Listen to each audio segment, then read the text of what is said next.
আসসালামু আলাইকুম রহমতুল্লাহি ওয়া বারাকাতুহু। সম্মানিত দর্শক, ত্রয়োদশ জাতীয় সংসদ নির্বাচনের পর সংসদ সদস্যদের শপথ গ্রহণ, তারেক রহমানের নেতৃত্বে নতুন সরকারের কার্যভার গ্রহণ এবং সারা বাংলাদেশে এখন বিএনপির যে জয় জয়কার চলছে, সেই জয় জয়কারের প্রেক্ষিতে দেশের প্রধান বিরোধী দল জামাত, যাদের কিনা 11টি দলের একটি জোট রয়েছে, তারা আসলে কেমন আছে? তারা কি সার্বিক পরিস্থিতিতে খুব সুস্থ অবস্থায় আছেন, নাকি তাদের মধ্যে ক্ষোভ বিরাজ করছে? এবং তাদের মধ্যে যদি ক্ষোভ বিরাজ করে, এক্ষেত্রে ক্ষমতাধর বিএনপি যারা আছেন বা ক্ষমতাসীন বিএনপি আছেন, তাদের জন্য কি কি ক্ষয়ক্ষতির কারণ হতে পারে, এই বিষয়গুলো নিয়ে সংক্ষেপ আলোচনা করব। প্রথমত, আজকের যে অবস্থানে আমরা আছি, আওয়ামী লীগ মুক্ত একটি বাংলাদেশ এবং শেখ হাসিনার 15 বছরের শাসনের পর বিএনপি যে ক্ষমতায় এসেছে, ক্ষমতার নেপথ্যের যে শক্তি, সেটি হলো জুলাই আগস্টের 2024 সালের জুলাই আগস্টের যে বিপ্লব বা গণ অভ্যুত্থানের শক্তি এবং এটার স্পিরিট। বলা হয়ে থাকে যে জুলাই আগস্ট বিপ্লবের যে মাস্টার মাইন্ড, এটি অ্যাবসলিউটলি জামাত, এবং জামাতের প্ল্যান এ বি বা জামাতে যে প্রক্সি টিমগুলো ছিল, তারাই আসলে এখানে মূলত এই জুলাই আগস্ট বিপ্লবের নেপথ্য কারিগর। পরবর্তীতে ডক্টর মোহাম্মদ ইউনূস ক্ষমতায় আসা, তারপর উপদেষ্টা মণ্ডলীদের ক্ষমতা গ্রহণ, এর সঙ্গে মার্কিন ডিপ স্টেট পলিসির অনেক সংযোগ ছিল, যোগাযোগ ছিল। কিন্তু কার্যত গত 17টি মাস ধরে সরকারের উপর যে আধিপত্য, বলতে গেলে শতভাগ আধিপত্য এবং নিয়ন্ত্রণ ছিল জামাতের এবং এনসিপির। তো সেই অর্থে তারা যেভাবে নির্বাচনের কথা ভাবছিল, যেভাবে বিজয়ী হওয়ার হিসাবপত্র কষছিল, সেটি হয়নি।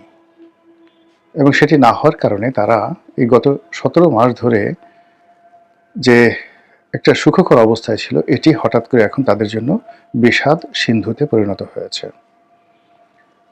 আপনারা জানেন যে গত 17 মাসে জামাতের বহু গুপ্ত ব্যক্তি, যারা দীর্ঘদিন বিএনপির মধ্যে ছিল, দীর্ঘদিন আওয়ামী লীগের মধ্যে ছিল, অনেকে সিভিল সোসাইটিতে মিশেছিলেন, তারা ইউনূস জামানাতে এসে হঠাৎ করে জামাতের যে আদি এবং আসল রূপ, এটি নিয়ে আত্মপ্রকাশ করলেন এবং সরকারের বহু জায়গাতে সম্মানজনক পদে, লোভনীয় পদে, মর্যাদাপূর্ণ পদে তারা বসে গেলেন। কিন্তু বিএনপি সরকার ক্ষমতা আসার সঙ্গে সঙ্গে অনেকটা ঝড়ের গতিতে, উল্কার গতিতে এই যে পদ পদবিগুলোতে জামাতের আধিপত্য ছিল, সেখানে রীতিমতো ব্যবচ্ছেদ করে দিয়েছে। অনেককে বাদ দিয়েছে, অনেকের চাকরি যায় যায় অবস্থা, এবং আগামীতে অনেকের বিচার হওয়ার বা অনেকের বিরুদ্ধে মামলা হওয়ার সম্ভাবনা প্রকট।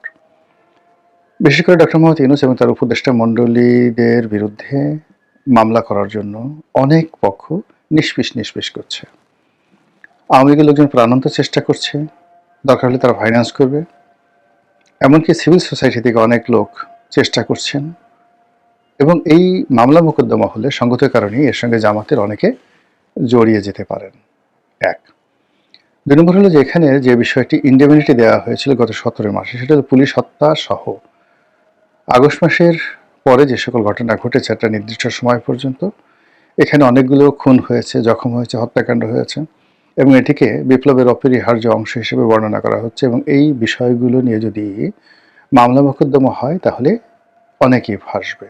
আর তার থেকে বাঁচার জন্য যে ইন্ডেমনিটি দেওয়া হয়েছিল, সেই ইন্ডেমনিটি যদি এখন বিএনপি জাতীয় সংসদে পাশ না করে, তাহলে সেক্ষেত্রে এই যে জামাত বলেছে তারা মাস্টার মাইন্ড, বা জামাতকে মনে করা হতো মাস্টার মাইন্ড, এই বিষয়গুলো নিয়ে জামাতের কপালে দুর্ভোগ আছে।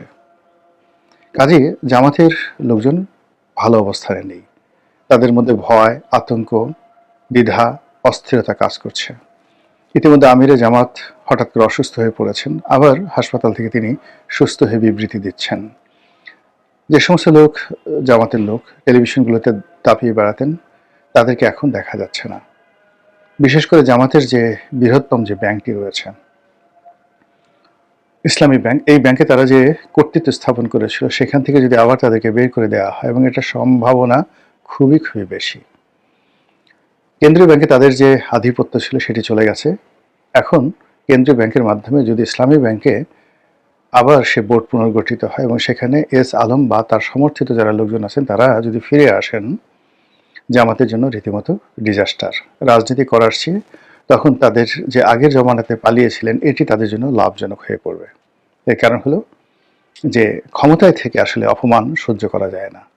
আপনি ক্ষমতার বাইরে থেকে যখন নিগৃহীত হবেন, লাঞ্ছিত হবেন, জেলে যাবেন, জুলুমগ্রস্ত হবেন, তখন ওটা মেনে নেওয়া যায়। কিন্তু আপনি একই সঙ্গে সংসদে যাচ্ছেন এবং গত 17 মাস ধরে আপনি ক্ষমতা ভোগ করেছেন, অলনে ছাড়েন, আপনার কোনোই ক্ষমতা নেই, আপনার বিরুদ্ধে মামলা হচ্ছে, দেশের বিভিন্ন অঞ্চলে আপনি অপদস্থ হচ্ছেন, আপনার নেতাকর্মীরা মামলার পড়ছে, অনেকে মারধর খাচ্ছে। এই খবর প্রতিদিন জামাতের নেতাকর্মীদেরকে অস্বস্তিতে ফেলছে। অন্যদিকে হাসনাত, সার্জিস, মাহফুজরা যারা ছিলেন এই বিপ্লবের মাস্টার মাইন্ড বলেন বা বিপ্লবের সম্মুখ সারির নেতা, তারা এখন এনসিপি শিরোনামে যে রাজনৈতিক দল করেছে, যেটি কিংস পার্টি হিসেবে আখ্যায়িত হয়েছিল, তা এখন জামাতের ভোটে আছে। তারাও কেউ স্বস্তিতে নেই। তাদের অনেকের বিরুদ্ধে দুর্নীতির অভিযোগ আনার চেষ্টা হচ্ছে, তাদের অনেকের বিরুদ্ধে মামলা করার জন্য অনেক পক্ষ নিষ্পিস করছে, এবং গত 17 মাসে যে মব হয়েছে, অনেকগুলো বাড়িঘর লুটপাট হয়েছে, এবং কতটা লুটপাট হয়েছে তার একটা প্রকৃষ্ট উদাহরণ দেই। আমার বাসায় আওয়ামী লীগের একজন সাবেক উপজেলা চেয়ারম্যান একদিন একটা তদবির নিয়ে এলেন কয়েকদিন আগে। তো তিনি ছিলেন, তার স্ত্রী একটা কলেজের প্রিন্সিপাল, উত্তরাতে বাসা। তো ওই সময়টিতে একজন নামকরা সমন্বয়ক, পরিচিত সমন্বয়ক, তিনি আমার সঙ্গে দেখা করতে গেছেন। তা ও সেই সমন্বয়কে দেখে সেই উপজেলা চেয়ারম্যান যিনি আছেন তার মুখ ভার হয়ে গেল, তার স্ত্রীরও মুখ ভার হয়ে গেল। আমি বললাম যে কি হয়েছে? সেই ছেলে চলে গেল, চলে যাওয়ার পর বলে কি হয়েছে? বলে ওই যে আপনি যাকে বাসায় উঠিয়েছেন এবং আমার পাশে যাকে বসিয়েছেন তার লোকজন আমার বাসা লুট করেছে। 150 ভরি স্বর্ণ, আমার সারা জীবনের উপার্জন। সেই ভদ্রমহিলা বললেন যে আমি জীবনে কিচ্ছু করিনি, যখনই বেতন পেয়েছি 2000-3000 টাকা যখন ভরি ছিল, 1500 টাকা যখন ভরি ছিল, তখন থেকে স্বর্ণ কেনা শুরু করেছি। সেই 1500 টাকার স্বর্ণ কিনে কিনে আমি 150 ভরি স্বর্ণ আমার ছিল, সে পুরো স্বর্ণ সহ বাসার যা কিছু ছিল সব লুটপাট করা হয়েছে আর জ্বালিয়ে দেওয়া হয়েছে। এরকম অসংখ্য ঘটনা ঘটেছে গত 17 মাসে, যেগুলোর আর্থিক মূল্য আপনি হিসাব করতে পারবেন না। এখন ওই ভদ্রমহিলা যদি সুযোগ পান তিনি অবশ্যই মামলা করবেন, ওই ভদ্রলোক যদি সুযোগ পান তিনি অবশ্যই মামলা করবেন, এবং যারা এই কাজগুলো করেছেন তারা খুব ভালো করে জানেন যে আসলে গত 17 মাসে কি হয়েছে, এবং এই কারণ কি হলো এনসিপির মধ্যে এক ধরনের অস্থিরতা কিন্তু বিরাজ করছে। অন্যদিকে সংসদ যেভাবে গঠিত হচ্ছে তাতে করে জুলাই সনদ কিংবা উচ্চকক্ষ বা সংবিধান সংশোধন, ডক্টর মোহাম্মদ ইউনূসের যে ডিজায়ার, তার সেফ এক্সিট, তার বিদেশে যাওয়া, বাংলাদেশে থাকা, তার কর্মকাণ্ডের ইন্ডিমিনিটি, সব কিছু এলোমেলো হয়ে যাচ্ছে। সরকার ঝড়ের গতিতে যেভাবে সিদ্ধান্ত নিচ্ছে এবং অনেক সরকারি কর্মকর্তা যেভাবে বিএনপির গুণগান গাইছে এবং বিএনপি যেভাবে সব কিছু নিজেদের করায়ত্ত করে নিয়েছে, তাতে করে একটা সময় যে আওয়ামী লীগ ছিল, আওয়ামী লীগের দ্বারা তারা নিষ্পেষিত হয়েছিল, কিংবা গত 17টি মাস ধরে তারা এই একটা নির্বাচনের জন্য ডক্টর মোহাম্মদ ইউনূসের পেছনে ছিল এবং তারা কোনো অবস্থাতে জামাতের সঙ্গে কনফ্লিক্টে যায়নি, তারা এনসিপির নেতাদেরকেও তোয়াজ করেছেন, তদবির করেছেন, এই জিনিসটি এখন তাদেরকে দেখে বোঝাই যায় না। যে সকল বিএনপি নেতা এখন মন্ত্রী হয়েছেন, অনেকে হয়তো এনসিপির নাহিদ ইসলামের সঙ্গে একটু ফোনে কথা বলার জন্য, এটা দেখা করার জন্য তারা উৎপেতে থাকতেন, কিংবা জামাতের আমির বা অন্য শীর্ষ নেতা যারা রয়েছেন, মিয়া গুলাম পারওয়ার, তারপর আরেকজন আছেন ডাক্তার নায়েবে আমির, তো ওনাদের সঙ্গে দেখা হলে, কথা হলে, মানে বিএনপির অনেক নেতাদের মুখে বলতে গেলে পূর্ণিমার চাঁদের হাসি চলে আসতো। এখন জামাতের আমির ইচ্ছা করলেও বিএনপির সেই সকল নেতাদেরকে টেলিফোন করে পাবেন না, তাদের সাথে দেখা করতে গিয়ে ঠিক আগের মতো সেই অবস্থায় থাকবেন না, এবং তিনি তার যে দরবার মগবাজার দরবার, তার বাসার যে আহ, যে বাসভবনটি, এটি যেভাবে গত 17 মাসে মূল্যায়িত হয়েছে, রাষ্ট্রদূত গিয়েছে, ব্যবসায়ীরা গিয়েছে, বিভিন্ন মানুষ গিয়েছে, তো এটা একটা আনন্দ আছে, এটা একটা তৃপ্তি আছে, সেই জিনিসগুলো এখন নেই। না থাকার ফলে কি হলো, জামাত সঙ্গত কারণেই বিক্ষুব্ধ। এই কারণে বিক্ষুব্ধ যে তারা যেভাবে চেয়েছিল সেভাবে হয়নি। তারা স্পষ্ট বলার চেষ্টা করছে যে নির্বাচনে ইঞ্জিনিয়ারিং হয়েছে, নির্বাচনকে নিয়ে নানা রকম চক্রান্ত হয়েছে এবং তাদেরকে হঠকারিতার সঙ্গে অনেক অনেক পদ পদবিতে যেমন তাদেরকে সরানো হয়েছে, আবার নির্বাচনে তাদেরকে হটকারিতার আশ্রয় নিয়ে পরাজিত করা হয়েছে। তারা ক্ষমতায় কাছাকাছি প্রায় চলে এসেছিল, এই ধরনের কথাবার্তা।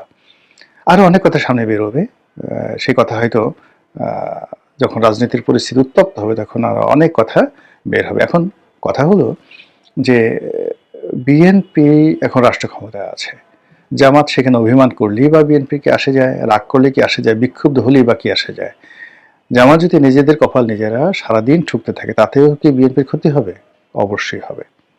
এই কারণে বোঝার চেষ্টা করেন, গত 17 মাসে গুপ্ত অবস্থায় থেকে তারা আওয়ামী লীগের মতো একটা শক্তিশালী দলকে, এবং সেই আওয়ামী লীগের যারা তাবেদার ছিল তারা প্রমাণিত তাবেদার, ক্রসফায়ার বলেন, গুম বলেন, হত্যা বলেন, অর্থ বলেন, বৃত্ত বলেন, সব কাজে আওয়ামী লীগের যে সকল আমলা কামলা ছিলেন তাদের যে এক্সপার্টিস ছিল তার 100 ভাগের 1 ভাগ এক্সপার্টিসও এখন বিএনপির পক্ষে যারা দাবিদারি করছে তাদের নেই। তো সেই পক্ষটিকে টানতে টানতে টানতে টানতে 2024 সনের জুলাই আগস্ট মাসে এই জামাত এবং তাদের যে প্রক্সি গ্রুপগুলো রয়েছে তারা অনেকটা ইরানের মতো করে যেভাবে তাদেরকে যুদ্ধের ময়দানে এনেছিল এবং নাস্তা নাবুদ করে শেখ হাসিনার ক্ষমতার পরিসমাপ্তি ঘটিয়েছিল, সেই অভিজ্ঞতা তারা কিন্তু জমা দেয় নাই। বা যদি বলা হয়ে থাকে যে এইখানে অনেক বিদেশি অস্ত্র, আমি বলছি না জামাত, কিন্তু এখন সবাই ওপেন সিক্রেট যে জুলাই আগস্ট বিপ্লবের সময় অনেক অবৈধ অস্ত্র ব্যবহৃত হয়েছে, স্নাইপার রাইফেল ব্যবহৃত হয়েছে, সেগুলো তো এখনো জমা দেওয়া হয়নি, উদ্ধার করা হয়নি। কাজেই এই অবস্থাতে জামাতের মাইন্ড করা, জামাতের বিক্ষোভ, জামাতের খুশি, রাজি নারাজি সবকিছুই কিন্তু সরকারের জন্য খুবই গুরুত্বপূর্ণ। বিষয়টি সরকার বা জামাত কিভাবে মূল্যায়ন করবে, নিজেরা নিজেদেরকে কিভাবে যাকে বলা হয় নেগোসিয়েশনের একটা জায়গাতে নিয়ে যাবে, বা একে অপরের কিভাবে প্রতিদ্বন্দ্বী হবে, এটা একান্তই তাদের ব্যক্তিগত ব্যাপার। মহান আল্লাহ আমাদের সবাইকে হেদায়েত দান করুন এবং হেফাজত করুন। আসসালামু আলাইকুম ওয়া রাহমাতুল্লাহি ওয়া বারাকাতুহু।